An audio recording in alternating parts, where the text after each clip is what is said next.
कहानी कहानी विक्रमादित्य जाते हैं, बरगद के पेड़ पर एक लाश को उतारते हैं, अपने कंधे पर रखते हैं, तो लाश उन्हें कहानी सुनाना शुरू करती है। अब सोचिए सर, इस कहानी का मकसद क्या है? सुनिए कहानी और उसका मकसद। लाश उन्हें कहानी सुनाना शुरू करती है कि एक आचार्य थे, उनकी बड़ी खूबसूरत सी बेटी थी। आचार्य के 3 शिष्य थे और तीनों उस लड़की को बहुत प्यार करते थे और तीनों बड़े योग्य थे। आचार्य जी को भी लगता था कि यार योग्य तो तीनों है,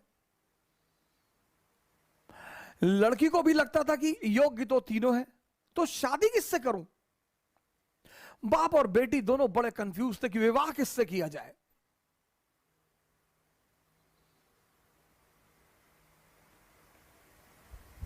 और जब लड़की यह सुनिश्चित नहीं कर पाई कि विवाह किससे किया जाए,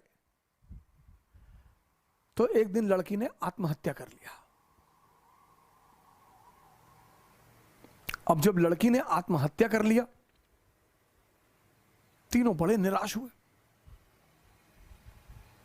गए, उसका दाह संस्कार किया। तो एक शिष्य तो तुरंत सन्यासी बन गया, वहीं धूनी लगा ली उसने उसकी कब्र के पास कि बस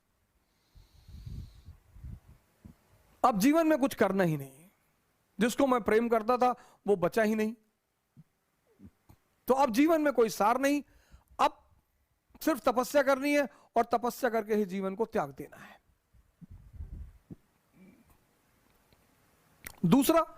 दूसरा फकीर बन गया, घूमने लगा देश विदेश में।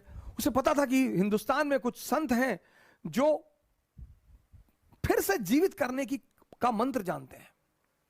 लगा वो उन संतों को खोजने जो फिर से जीवित करने का मंत्र जानते थे। तीसरा जो उसमें था, वो डेली जाता था, उस मृत शरीर पे मसाला लेप लगाता था, साफ करता था, फिर उसे वहीं रख देता था। अब ये सिलसिला कुछ वर्षों तक चला, 2-4 वर्षों तक चला। तो वो जो घूम रहा था चारों तरफ, फकीर बन गया था, मंत्र की तलाश कर रहा था, पुनर्जीवन देने के मंत्र का जो तलाश कर रहा था, उसे एक दिन कुछ महात्मा लोग मिल गए, वो उस मंत्र को जानते थे। उसने उनकी सेवा की, उन्होंने उसे वो मंत्र सिखा दिया।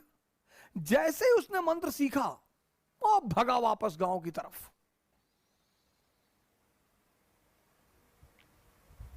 और वापस आकर उसने उस युवती को फिर से जिंदा कर दिया।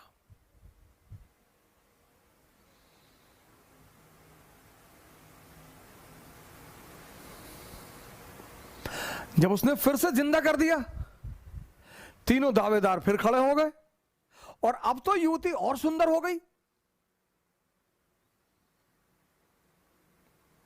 तब उस वेताल ने विक्रम से पूछा कि विक्रम बता कि अब लड़की को किससे विवाह करना चाहिए।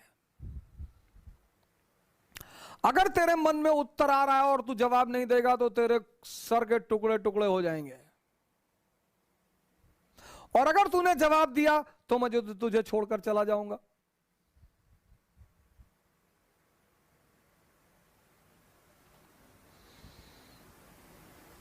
वेताल ने कहा कि अगर तेरे मन में जवाब आ रहे हैं, और ये नेचुरल प्रकृति है, हमारे सामने जब भी कोई परिस्थिति होती है, एक जवाब मन में आता कि ये कर ले यार, नेचुरल प्रकृति है, नेचुरल जवाब आना ही है।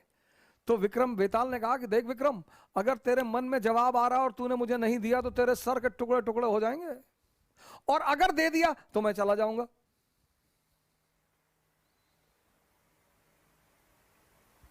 योग्य आदमी, भाई योग्य हो अयोग्य हो, मन में परिस्थिति में अगर परिस्थिति बन रही है तो जवाब आएगा। तो विक्रमादित्य ने जवाब देना शुरू किया। कहा जो मंत्र सीख कर आया और जिसने पुनः जीवन दिया वो पिता तुल्य है। जीवन देना का काम किसका है? पिता का। क्या दर्शन है सर!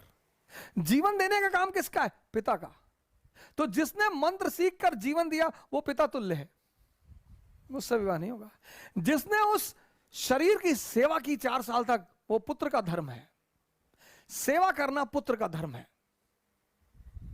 वो भी बाहर हो गया।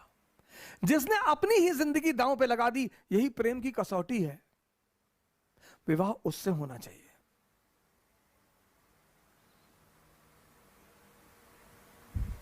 यह था शिक्षा देने का तरीका। और जैसे ही विक्रमादित्य ने जवाब दिया, वेताल उड़ चला कि तूने बोल दिया विक्रम। यानी अब सुनिए इस कहानी का दूसरा उद्देश्य क्या है। मौन, परम की जो प्राप्ति होगी वो मौन में होगी, साइलेंस में होगी।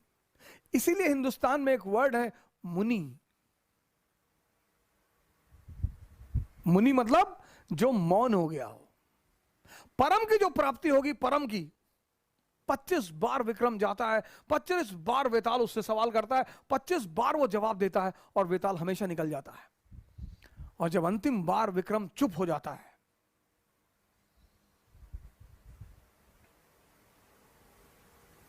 यह थी भारत की शिक्षा पद्धति।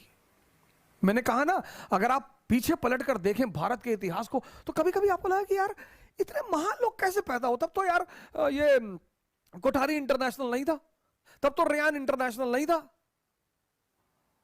गांवों में जो स्कूल खुलते हैं, मैं गोरखपुर जा रहा था गोंडा से, तो रास्ते में एक कस्बा पड़ा, तो वहां पे स्कूल का नाम मैंने पढ़ा, वास्को डिगामा इंटरनेशनल स्कूल। गांव में सर, मतलब नाम का मतलब यह है कि हम अंग्रेज हैं, हम तुम्हारे बच्चों को अंग्रेज बनाएंगे। अंग्रेजी सीखना बुरी बात नहीं है सर, किसी भी भाषा को सीखना बुरी बात नहीं है, लेकिन अपनी संस्कृति को समझे बिना अगर हमारी देश की 95% जनता ध्यान और योग कर रही होती ना, सर कोरोना कुछ नहीं कर पाता। लेकिन हमने तो मजाक उड़ाया सर।